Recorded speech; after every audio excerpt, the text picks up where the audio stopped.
All right. Welcome back. If you're a veteran and you're struggling or feel like you are leading a path towards the darkness, stop and think about those who are around you. Think about how they truly value you, how they will miss you. You are not alone. You need to talk to someone. Someone will listen to you. If you feel like you'll be a burden to someone, or you don't feel like you should put that weight on your inner circle, call the hotline at 988 and take option 1. Don't make a permanent solution to a temporary problem. If you're a new listener, thanks for joining us. Please subscribe to our show on your favorite podcast apps. And don't forget to subscribe to our YouTube channel at _MisFitNation. It's _MisFitNation. This will keep you up to date with our latest news, episodes, and of course, our great guests.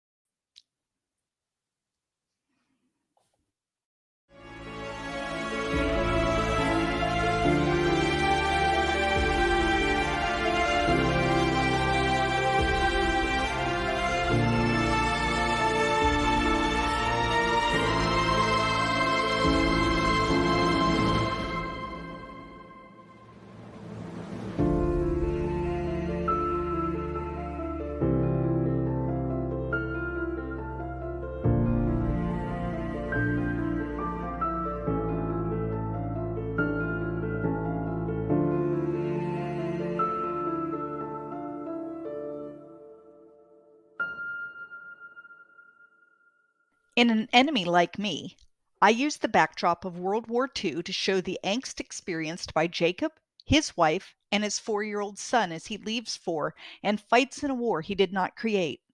I explore the concepts of xenophobia, intrafamily dynamics, and the recognition that war is not won and lost by nations, but by ordinary men and women and the families who support them. Buy your copy today on Amazon. All right, welcome to the show, Teri M. Brown. Welcome back to the show, I should say. It's like a reunion here. You were just on, I think, in February or January. We had you on for Sunflowers Beneath the Snow, and it kind of coincided with world events at that time. So it was a much needed time to talk to you about that subject, because it was on the subject of Ukraine. And now we're on your next subject, your next book. We've just seen the trailer for, and I know you're excited. It's your new baby coming out Yeah, it is. in just over a month now, so a month and a half, I guess. January it'll come out, and I'm excited for you. Teri, tell us what you've been up to. I know you've been up to making this book and making it right and getting it ready to come out. So tell us how you're doing. Yeah, no, things are going pretty good. My life took a little bit of a turn during the summer. My husband was diagnosed with brain cancer, which has been a little bit of a scary journey as we kind of go through all of that. I don't know if you remember, but my husband is a 25-year Marine vet, and we're pretty confident that this brain cancer probably came from some of his exposure, Camp Lejeune, Turkey, a few other places. So we're kind of working on that whole aspect of it as well, in terms of, trying to make sure that he gets all of the care that he's supposed to be getting, through the government. So that's been one of the things that's kept me busy. And then I got my new book coming out, and I've been writing my 3rd book, and, then doing normal life, grandparenting, and, all the other things that are going on. But yeah, life's been pretty good. Well, I'm sorry to hear about your husband's diagnosis, but I can almost guarantee it's from Camp Lejeune, since everyone seems to, all arrows seem to point there right now. And with the PACT Act, hopefully he's able to get the care he needs and get taken care of, so you have him a little longer and be able to share time and share the journey of your new book with him, with the enemy. Exactly. And I'm sure you're excited. He's probably excited. He just can't jump up and down as much right now. That's true. And he keeps pushing me. There'll be times where I'll say, are you sure you want me to do this? Like I could just sit in here. And he's like, no, this is what I want you to be doing. And so he's, definitely my biggest advocate, always pushing me out there and making sure that I keep moving forward with my writing. So it's always outstanding to have the cheerleader in your corner and the support behind you to help you do the passion that you love the most. Absolutely. I perused through the books, and she sent me a copy of it, and I like how you broke it down by character, and it was easy for me to follow that way. If it's easy for me to follow, anyone can follow it. I also like that you, in the beginning, you thanked your grandfather who actually fought in World War II, and that's an amazing thing as well to have that link historically, just like you had in your first book. You had a historical link Right. there, so Right. you keep that historical link, and I like that about your style. And thanks for keeping it going. Yeah. So it's interesting. The reason that this idea came to me in the first place was my family, we're German American. My maiden name was Buffmeyer. I mean, that's a very German name. And I grew up in Ohio, in a very Germanic area. But I think my relatives came over in the 1700s. So although German American, very American American by the time World War II came along, my grandfather fought in World War II in Germany and didn't really talk a whole lot about the war. Something that wasn't done much at all during his generation. Um, the things that he did tell me were after the war, when he was still in Germany, couldn't yet get home, but the war part was over. I heard a lot of those stories, but never really a lot about the war itself. But one time I was a teenager, 15, 16 years old, and he must have been feeling really reflective. And he said to me, I always wondered if the person on the other end of my gun was a cousin. Wow. And that stuck with me all these years. And when I started, coming up with ideas for another book, that was the one that just kept coming back over and over. Like, how do you navigate that idea of, like, what exactly is an enemy? And how do you make someone an enemy? And what do you do if that enemy is more like you? So in the story, I have him thinking that he's going to go fight the Japanese, and in his mind, that's an easier target. He knows that they have bombed Pearl Harbor. They look different than him. They have different customs than he has. That's an enemy that he feels like he can really get behind. And then he finds that he's going to Germany. And that's the kind of the angst mark there is recognizing. And of course, so I put him as a first generation German American so that it would be a whole lot more in the chest kind of thing, because that's the way authors get to do, right? Really make the point. But I liked that idea. He comes to this recognition that he really is more like the enemy than different than the enemy. Yet if he doesn't shoot the enemy, then he doesn't come home. And he has a wife and a family, and he Right. wants to come home. And so he has to reconcile all of that in his own head. And so that's kind of what this book explores. And my hope is that it also helps people think for themselves about what makes your enemies, and is it necessary? Because in war it's necessary. If you don't have that as your enemy, then how do you fight? How do you get back home? But is Right. it necessary for people like me living my everyday life in Calabash, North Carolina? Do I need enemies? Is it something that is good for me? Right. And, to me, the answer is no. We're more like people than we are different from them. And in any group that you might have in your hate category, or dislike or distrust, or any other category, that may be true of a group, but not necessarily of individuals. And so if you get to know individuals, then you can start tempering some of those feelings that you have. So that's kind of where this book is going. Definitely. And I mean, him having the German descent and having to fight basically his own countrymen Exactly. as he went through there, that's hard enough for the soldiers that were in Afghanistan and Iraq. You never know who's your enemy there, but at least they didn't look like you. Exactly. They Exactly. didn't actually look exactly like some places in like Afghanistan, northern Afghanistan. You had a lot of the mix of the Russians that were up there for so long.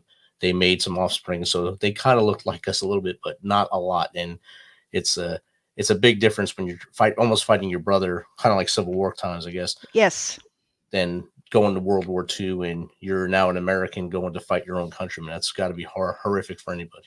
Yeah, and for him to have said that to me, I think that shows that there was a lot of even angst in himself, despite the 200 years between his family coming and him going there. He recognized where his roots were from. You Right. know, I mean, we're very Germanic. There's no doubt about it. You can't have a name like Buffmeyer and not be Germanic. And you can't grow up in the Canton, Ohio area and not know your German roots, because, you know, the foods that we ate, I mean, you know, sauerkraut was like something that we had twice a month, and nobody eats sauerkraut in the South, you know, and those kinds of things that really helped you remember who you were from way back. And, you know, for him to have said that to me, I think was just something that, like I said, it really stuck with me. And I thought I took a lot of his stories, a lot of our family stories, and, you know, I use a lot of license. So I changed things, you know, tremendously, but I changed them in a way that would make people feel it more in their heart. It's harder to feel, well, yeah, so your ancestors 300 years ago were German. That's not very dramatic. But if your parents were German and spoke German in your home, and the foods that you ate were German, and the relatives that you had were German, and now you're fighting in Germany, that makes it a little more, yeah, good for a reader. A little more realistic too, especially Yeah, yeah. your upbringing. Like you said, you were, even where you grew up, it was almost like little Germany where you Yes, grew it up. was. And it's interesting. So I brought in some facts in this book that were very I mean that are true. Like my grandfather was born in the town of New Berlin, and New Berlin changed its name to North Canton after World War One. Oh wow, Okay? Because no one wanted to live in New Berlin. obvious. You know, that it was not a good, it was not good.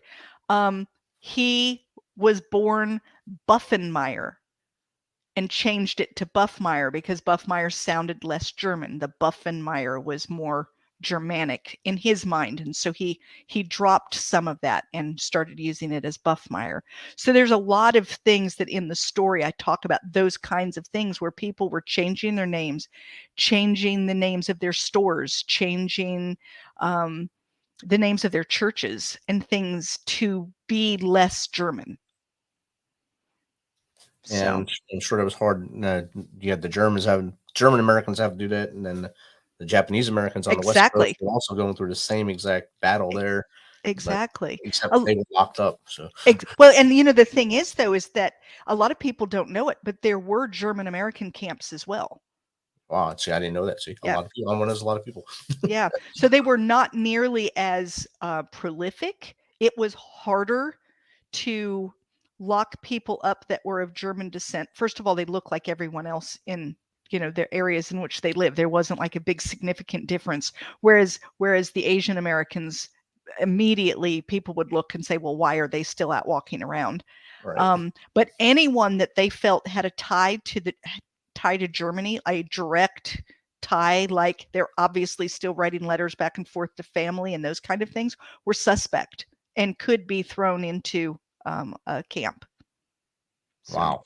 So yeah, yeah, that's something that's not actually advertised ever. no, I mean, no, you can go to many bases along the South, especially Fort McClellan. There's a German POW cemetery there, German right. and Italian POW cemetery there. At right here at Fort Campbell, there's a German POW Hmm. cemetery here. That it's nestled in the woods. It's well taken care of by the German community here to make sure that their legacy is always thought of and not just forgotten that they're there. So I mean, it's a strong, I guess, the culture of Yes, Germany is very strong, yeah, yeah. and So it was being just a able to bring very it out is good. yeah, yeah, it was a very interesting book for me to write. I think because for me, there's some truth to it. You know, it's not a true story, but Right. there is truth to it. And that's what one of the things that I really love about historical fiction is that with historical fiction you can bring in some truth, you know, Right. things that really happened, so that people can become more aware of the things that happened, you know, what really happened in World War II. Like you said, you didn't even realize that German Americans were rounded up, and they were. And Yeah. so this story brings that forth, which is something that I got a one of the editorial reviews that I got brought that up, that there are very few books that bring that out. And Yeah. so, you know, made me feel good that I, you know, found this piece that I think it's important for people to understand, that when we have this kind of fear and hatred, we will do crazy things to make ourselves feel safe, you Yes. know. Like, there's also not a lot of history books that ever mention that stuff at all. It's always exactly. the Japanese internment camps, and then that's it, really. So Right. And I think that, it's good for us to recognize what fear and hate and what that does to a person and what that does to a community and what they can do to a nation. To kind of really think about that. I by all means I am very pro military. I don't mean that in any way, because when the military need to fight, they need to fight, and I want them out there doing that. But we also need to make sure that we don't bring back some of that into our homes and into our communities. When you're not having to fight, that there really isn't any reason to have that kind of hatred. We need to learn where it belongs and where it exactly. doesn't. And then like I said, we need to start looking at, like what actually makes an enemy. For Jacob, he thought he knew what the enemy was, and then he was, kind of like, I'm in Germany now, and he's walking through this German town, and he sees people, hears their language, he knows what they're saying, he feels very at home, and he recognizes they're afraid of him. Yeah. All of a sudden, they're afraid of it, their own person, really, and they don't know. And They don't know who he is, though. So right. I mean, he's in an American uniform, so they're afraid of him, and that's when he kind of has that, oh my goodness, look at this. Look at what I'm in here. This is crazy. I came to fight to prove that I'm American, but I'm here and I'm fighting, and I'm disproving my heritage. right, Like, and so that's why the trailer has the, what do you do when your love for your family and your love for your country and your love for your heritage are at odds. right, and that goes with the title, "An Enemy Like Me." So Right. it fits perfectly, and for him to have to go through that, it's a journey for him and his family at the same time, knowing that they thought he was going to go to Japan as well, Right. or Right. to the Pacific, and then Right.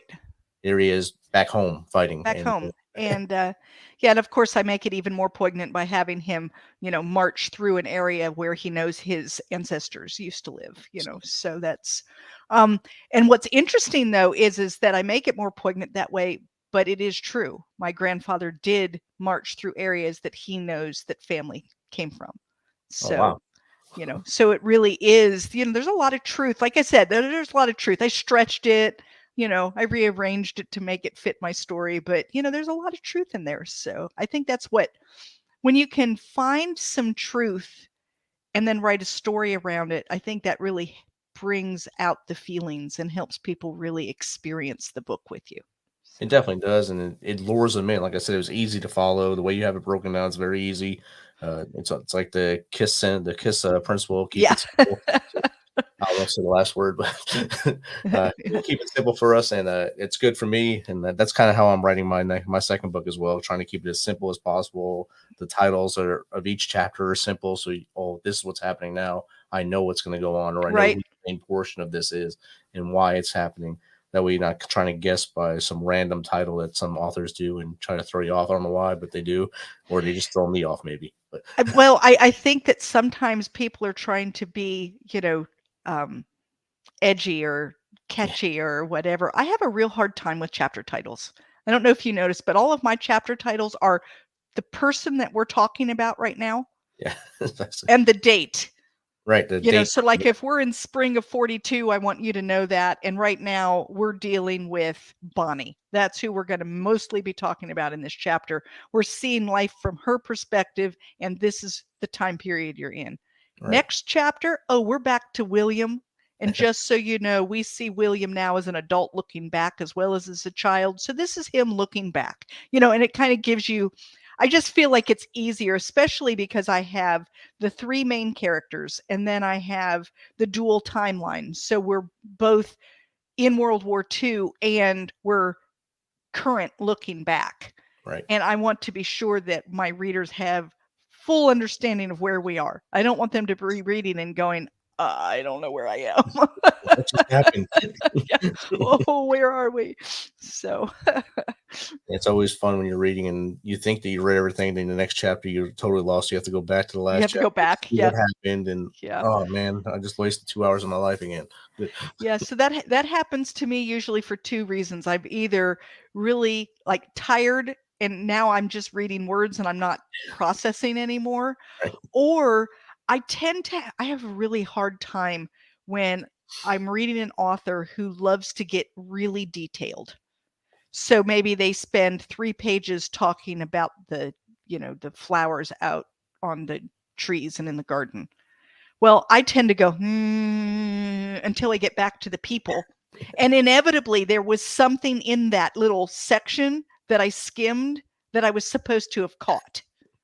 And That I makes sense. didn't. Yes. And now I get to the next chapter and it's like, oh, there was something back in there. And then I have to go back and read all of that again so that I can figure out what did I skim over. So Kind of like the old telephones. You got to dial, and then if you mess up, all the way back again. all the way back again. Yeah. Just start the whole process over. And next thing you know, you're back in chapter 1 trying to figure out what just happened. And you're already at the end of the book. So Exactly. it's not always fun doing that, but like you said, sometimes skimming does rip you off in the knowledge of the book.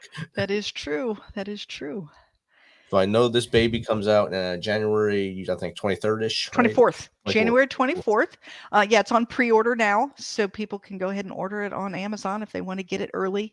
I'm just really excited about having it come out. I'm so much better prepared this time. When I had Sunflowers Beneath the Snow come out, I mean, I was super excited. Like, that book to me was just the thought that I was actually getting my book out in front of people, but I didn't understand anything about marketing at all. Zero. Right. And so I put my book out on Amazon and said, have at it. And nobody knew it was there. And I didn't understand. And it was like, oh my gosh, I'm going to have to start doing things. And I met you shortly after that. That's when you had me on your show, and I started getting on other podcasts and, realizing that the only way people are going to know about my books is if I talk about them. Right. I'm not famous yet. Notice I said yet. But, people don't know who I am. I was a debut author less than a year ago. And, I've got my second book coming out. And so, yeah, I have a few people now that kind of like, oh, yeah, she has another book coming. But most people still don't know who I am. And so, yeah, I got to kind of get out there and talk and chat up the book and let them know what's happening and why they would want to read this one, why another World War II book. Yeah, that's another. Yeah, because World War II, there's a lot of World War II fanatics in terms of historical fiction, and they love reading them. But there are a lot of people that roll their eyes, like, oh gosh, not another World War II historical fiction.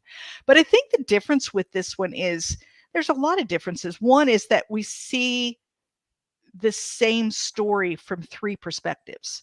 Right. We see it from the soldier's perspective. We see it from his wife, who's left, behind. We see it from his 4-year-old son's perspective.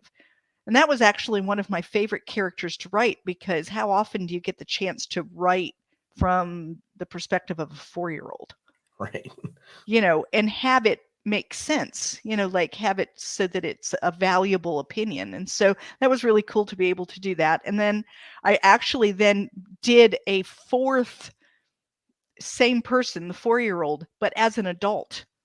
And now he's reflecting back, looking at like, what was that was going on? I remember those things, but he remembered them from the 4-year-old's perspective. And now you see him kind of bringing it all together in his life and finding all the right places to put all of those feelings that he experienced as a child and didn't ever really fully put to rest until much later in his life. So. Right. And on the marketing thing, you had you on here for my book for your book. I mean, when I released my book not long before yours, I didn't market it until probably this summer. So right. I was helping everyone else and doing everything else. And then finally I had someone on here that said, you need to get on shows and talk about you. Right. That's probably a good idea. It's different. It was a little frightening at first because, I like my book, but is it really good enough to get on and talk to people about? And I can now say, yes, it is. Yes, it's a good book. And I believe this one is as good. And yes, it's worth reading, but it takes a little while to come to that feeling that, okay, what I've got here is worthwhile. It's a real product. It's something that people really, if you're a reader, if you like historical fiction, then you're going to like these books, and this is something you ought to pick up. And to be able to say that without going, well, this is a good book, it's, it's kind of a leap Right. from I've written this book to I've written a really good book, and you ought to, consider reading it. It's a different feeling. So. And a lot of authors have a syndrome where they can write beautiful stuff, but they don't like to talk and they Right. don't like to speak about it. So that's even harder to market yourself or market your baby like you are. And this is your second child. So Yeah. your second book Yeah. child, and having to market both of them, and not, you don't feel like you're sliding the first one to get the second one out, and you're getting everyone to go to your website to look at Terry Brown, the author. And then of course your Amazon author page as well to get the likes and the follows and stuff there.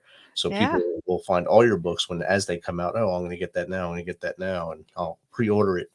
To get them to do that it's a lot harder than it looks from the outside looking in. It really is. It's like having two different jobs. Right. I'm an author and I'm a marketer, and they're not the same. Right. You have to be able to, like, take off the author hat and put on the marketer hat and remember that this is what you're doing next. I've just kind of come to the conclusion for me that I know that I believe in my book more than anyone else will.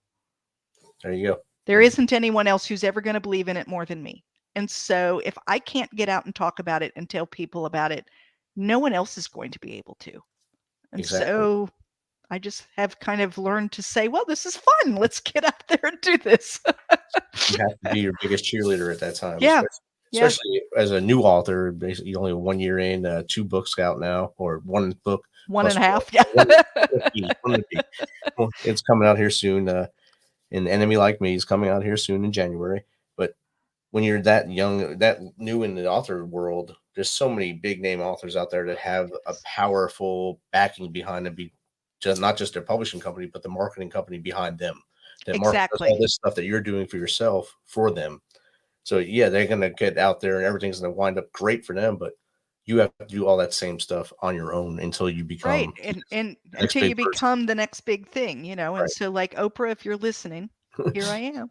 From the book under everyone's seat. Yes. Yeah.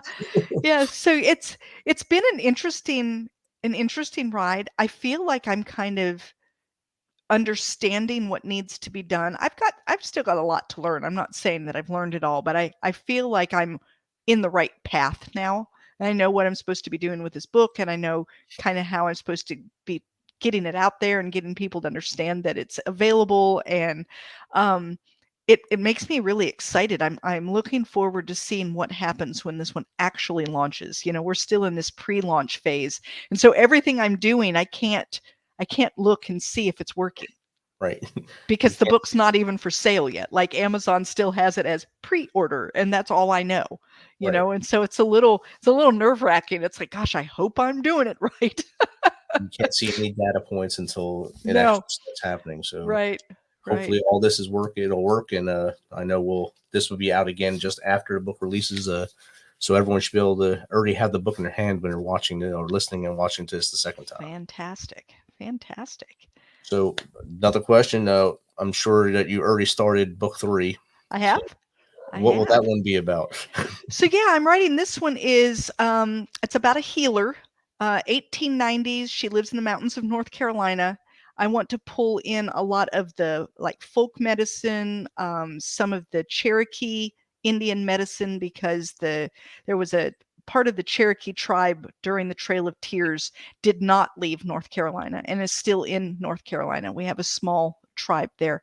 And so I have this woman, Maggie, interacting with the medicine man and learning some of the things that he knows and using them. And I'm looking at, some of the, I guess the big idea behind this book is just the idea that, you've got the modern medicine that was coming in at that time, and it was like bumping up against the folklore and the folk medicine and the people who knew how to heal using, herbs and dandelions and teas and things. And it's what they had always done. And then in comes modern medicine, which, at that time wasn't very modern, but it was more modern than dandelions, and so they were like bumping up against each other. And as a people, we have this tendency that something new comes in and we throw the old out the door, all of it. Right. And then later we recognize that there were some good things in what we threw out and we start bringing it back. And so we're kind of looking at that here, where she's a healer. Her daughter is a nurse who's gone to, a school to be a nurse. And she and her mom do not see eye to eye on healing and how is there any value in what her mother does, and that kind of thing. So it's kind of there. I'm about 2/3 of the way done writing it. I have no idea how it's going to end yet. So, we'll see. My characters tell me as I go, I just kind of write and it's like, oh, this is where it's going. Isn't this great? So, but yeah, I've got about a little over 50,000 words written so far of that one. So good job there. And we look forward, I'm sure it'll be out about the same time next year. Yeah, I'm figuring I'll put it out probably. I would love to write a book a year. Yeah. I know some authors do so much faster, and I just have so much other life that I do too. Yes. There's things that I enjoy, and I love going out on the beach and walking and playing with my grandkids, and I play bridge and I ride bikes with my husband. And, it's like I don't want to give all of that up to just write. But on the other hand, I really do want to be an author. So I figure about once a year is probably what I'll be able to get out, at least for now. That should be good enough for now until that becomes your only thing you're doing. So Yes. Yeah. So, if I ever get as famous as like a James Patterson who puts out 3 a year, that's okay. I'll do that. But, and have co-writers with you. Yeah. Every network person wanting to come write with you, and that'll be a great day for you. Yeah, that would be. I mean, I feel like I have a good writing style, and I think that the people who like to read character-driven fiction enjoy my books because it is about characters and how they're feeling and what drives them and what moves them from place to place, and why are they doing the things that they're doing. And so if you enjoy getting to know a character, then you'll like my books. If you're more into, I would be a terrible fantasy writer. Horrible, because there's all the world building and it matters. And all of that, like, I was talking with someone the other day and they write fantasy, and they had this whole argument over time travel and whether, certain things could happen in a world and it still be valid. And it was an interesting conversation for the moment, but I wouldn't want to write that because I love historical fiction. I already have my setting. Right. This one's World War II. I know this. I can look stuff up. I can bring in the right facts to help my book, have the pop that I need it to have. And I don't have to build a world. And so that's not my strength at all. So I really like the kind of writing that I do. So definitely, like I said earlier, it's easy to read and easy to follow. And that's the best books to pick up and read, because you go right through them as quick as you can understand it and go through it. Right. If you don't like it, you're going to keep putting it down and come back to it later and later and later and probably never finish it. And never get to the end of it. Yeah. Right. And then you come back later when the movie comes out. Oh, that's what happens. Great. It's funny. I've had a lot of people talk with me about like, what is the right way to write? And it's like, there isn't.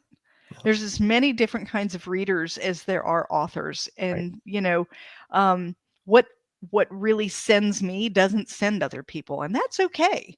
I'm a firm believer in pick up my book. If it really isn't for you, pass it on to someone who you think might enjoy that style. And then go find another book that is your style and read that, and support those authors that write the kinds of things that really make you want to read. And if you're, like I said, if you enjoy character-driven fiction, especially in a historical fiction setting, then I'm probably the author for you. If you like, fantasy or sci-fi or the like young adult dystopian type stuff, you're probably not going to enjoy my book. But it doesn't mean that I'm not a good author. It means that I'm not a good author for you, Right. And so, yeah. It's definitely true. And Teri, I know you're booking up pretty quick now as you're getting in your marketing scheme here for this. How would someone get in contact with you to maybe get you on their show as you lean into the release, or even just to chat with you about writing? Yeah. So, I mean, or chat with me about books in general or anything. I love to talk with people about the craft of writing, the marketing that goes into it, or, booking me to come and talk. So the easiest way I think would be to go to my website, and that's www.terimBrown.com. And that's Teri with one R. So terimBrown.com. And I have you can get on my newsletter there. I have a contact page that you can go to. So if you go to the contact page, fill out, ask me a question, send it to me, then I'll start writing you back and forth from the email address that you provide to me. And, feel free to reach out that way. You can also just straight up email me, and it's Teri@terimbrown.com. So. Awesome. Teri, again, thanks for joining us here on the Misfit Nation. Thank you. Time this year. And you'll also be on in the beginning of season 3 on our audio side. So it'd be great to have you on there and launch An Enemy Like Me. Good luck to you with that. And thank you so much. All the marketing works out for you here, and both books pick up from this marketing and drive forward into your third book, which we'll have you on at the end of the year for that one. Fantastic. I look forward to it. Awesome. Everyone get out there and pre-order An Enemy Like Me on Amazon. And the website's going across the bottom of the screen now, and it'll be in the show notes. Thank you.